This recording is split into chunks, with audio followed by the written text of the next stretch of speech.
नमस्कार दोस्तों, हिंदी मंजूषा चैनल पर आप सबका स्वागत है। चलते हैं कहानी मंच की ओर। आज की छोटी सी कहानी जो कि जीवन के प्रति आपकी सोच बदल सकती है। आज की कहानी पेरेंटिंग से संबंधित है, जिसका शीर्षक है असीम शांति। चलो कहानी शुरू करती हूँ। बुजुर्ग मयंक जी छत पर ज़मीन पे बिछाए गद्दे पर लेटे हुए थे। आसमान में चांद और तारों को देख रहे थे, क्योंकि उम्र दराज हो गए थे। वैसे भी ऐसी अवस्था में कुछ घंटों की नींद बड़ी मुश्किल से आती है। पास में ही उनकी पत्नी मोना जी का भी यही हाल था। नींद के कारण वो भी अपने पति से बातचीत करने के लिए उत्सुक हो रही थी। उनका खुद का बनाया मकान था। रिटायरमेंट के सभी पैसे लगाकर उन्होंने अपना एक घर बनाया, ताकि बुढ़ापे में अपनी पत्नी और बच्चों सहित चैन से अपना जीवन व्यतीत कर सकें। मगर दोनों बेटे कुछ ज़्यादा ही समझदार निकले। जैसे ही दोनों बेटों की शादी हुई, दोनों का व्यवहार बदलने लगा। दोनों के दो दो बच्चे भी हो गए और हालत घर के कमरे में ही नहीं, हर जगह जैसे बट गई हो। तभी मयंक जी की पत्नी मोना का हाथ गाल पर महसूस हुआ। सोने की कोशिश कीजिए, आज फिर बच्चों ने कुछ अपमानजनक कह दिया क्या? बुजुर्ग मयंक जी बोले नहीं, पर आंसुओं ने मोना के हाथ को गीला कर दिया। एक ने छुपाया, दूसरे ने समझ लिया। मोना बोली, सुनो, कई दिन से चारों बेटे बहुए का कुछ पता नहीं चला। वो आपस में चुपचाप अपने कमरों में बातें करते रहते हैं। कुछ पता है आपको इसके बारे में? मयंक जी, हूँ, सो जाओ।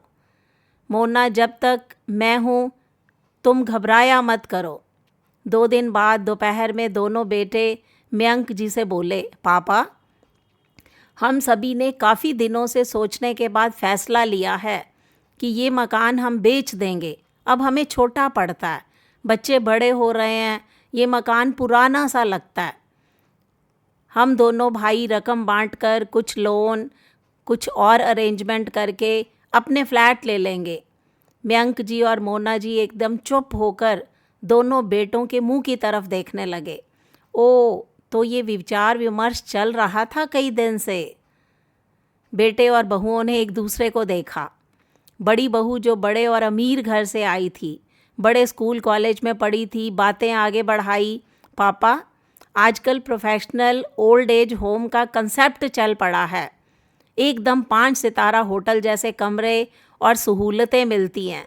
बस हर महीने कुछ किराया देना पड़ता है। आपके 4-5 साल के पैसे मकान बेचने से जो मिलेंगे, आपके खाते में हम जमा कर देंगे। और कभी कुछ चाहिए होगा तो हमसे मांग लीजिएगा। आखिर हम आपके ही तो बच्चे हैं।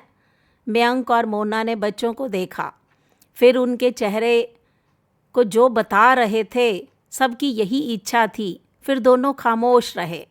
इसी बीच छोटे वाला बेटा बोला, भाभी ठीक कह रही हैं पापा, हमारे परिवार के खर्चे बहुत ज़्यादा हो गए हैं। बच्चों की पढ़ाई, शादी वगैरह पर भी खर्च होगा। पैसा अभी से जमा करना शुरू करेंगे तभी कुछ बना पाएंगे। मयंक ने मोना को बहुत देर तक देखा।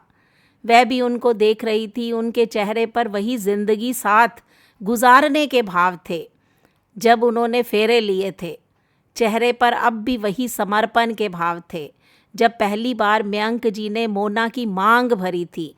बुजुर्ग मयंक जी ने सोचा और बोले, बच्चों, तुम्हारा आइडिया मुझे बहुत अच्छा लगा। मैं सहमत हूँ तुम्हारे आइडिया से, क्योंकि आइडिया का ही आजकल बिजनेस चलता है। चारों बेटे बहुओं ने विजयी मुस्कान अपने मुंह पर फेर ली। घोर सफल चाल पर एक दूसरे को देखने लगे। मयंक जी ने आगे कहा, मुझे 5 सितारा ओल्ड एज हाउस का आइडिया बहुत बढ़िया लगा। मोना के गहने बेचकर कुछ रकम लगाकर इसी घर में खोल दूंगा।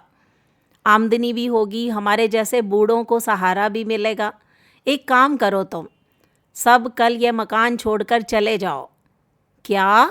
चारों एक साथ बोले। हाँ, सही सुना है। ये घर मेरी और मोना की मेहनत से बना है। ये हमारा घर है, तुम नलायकों का नहीं। हाँ, अपनी स्वेच्छा से इसमें एक आश्रम खोल रहा हूँ हमारे जैसे बूढ़ों के लिए, जिनकी औलाद तुम्हारे जैसी निकम्मी होती है। मैंने पहले ही वसीयत बनवा ली थी। मैं जानता था कि तुम्हारी नज़र इस घर पर है। तुम्हारे व्यवहार बदलते हुए रुख से मैं जान गया था, मगर एक उम्मीद थी कि शायद तुम सुधर जाओ। मगर जो बच्चे इस घर को बेचने के बाद अपने माँ बाप को ओल्ड एज होम में अकेले मरने को छोड़ने पर आमदा हो गए, वो इस लायक नहीं कि वो मेरे घर में रहें। वकील द्वारा नोटिस भी तुम्हें जल्दी मिल जाएगा। कल तक तुम्हें ये घर खाली करना होगा, समझे?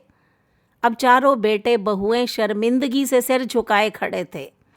उस रात दोनों बुजुर्ग मयंक जी और मोना जी रात को हाथ में हाथ डाले चांद की रोशनी में गहरी नींद में सोए।